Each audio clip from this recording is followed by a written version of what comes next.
Hey guys, Professor Bill of Comic Book University and Rick and Morty versus Dungeons and Dragons. Yes, versus Dungeons and Dragons. Okay, I picked this up on digital and I probably shouldn't have. Probably should have just grabbed the comic and I don't know. I kept second guessing it. Anyway, this was pretty fun. But it's mostly only going to appeal to actual gamers. I don't think this is going to get anybody to suddenly join into the games, which it's kind of sad. But I guess every game can't be about, or every book can't be about that. This is more just about seeing Rick and Morty in the Dungeons and Dragons world. Let's get into that in a little bit. First off, this book was written by Patrick Rothfuss and Jim Zub. Art by Troy Little. Colors by Leonardo Ito. Lettering by Robbie Robbins. And apparently Sarah Gatos is the one who approached Zub about this and said, "Do you think you could lead this project?" He's like, "Yeah, sure," apparently thinking that there was no way that this was going to happen. Well, as it turns out, freaking happened.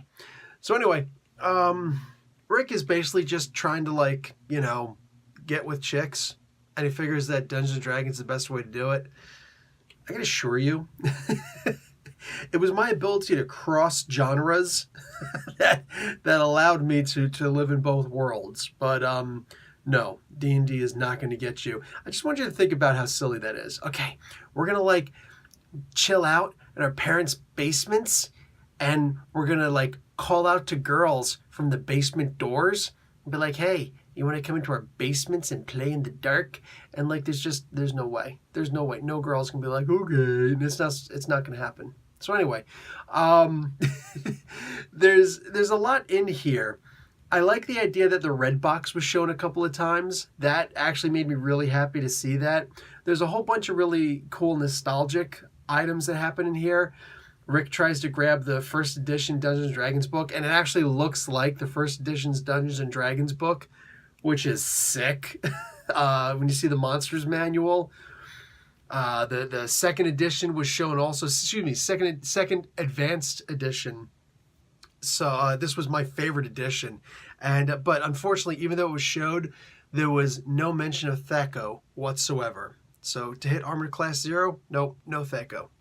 I did like that Rick or Morty. I never watched Adult Swim before. I never watched any of these shows, but the old guy, he has a dice bag. And yes, it's a Crown Royale bag. How perfect is that? That's perfect. There were a couple of mistakes in here. One of the mistakes is that they got a bunch of chips and what is this? Snack mixes, party mixes on the table and stuff like that. And was this peanuts and yogurt or something like that? I don't know. No. Okay, there are three staples of Dungeons and Dragons, guys, and everybody knows this who's ever played before. It's pizza, usually Domino's, but whatever in general. Pizza, and Mountain Dew, and what do you call it? Nachos, specifically Doritos. Yeah, so the idea that they'd have cans of peanuts there and stuff, no, that's not, no, there's no Chex Mix, there's nothing like that. Those three staple items. For all intents and purposes, though, there was a lot of nostalgia here, but it wasn't great. It was okay. Lots of death. I think probably the best part for me was seeing who the heck is the old guy? Damn it, Alcazar, DM the Brunster.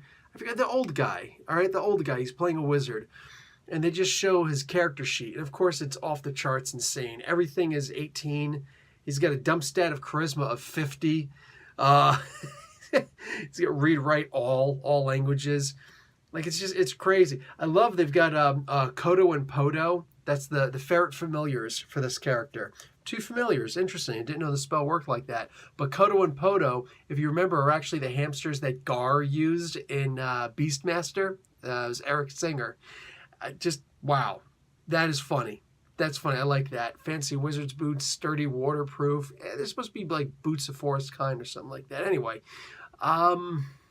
yeah, this was kind of fun. I dug this.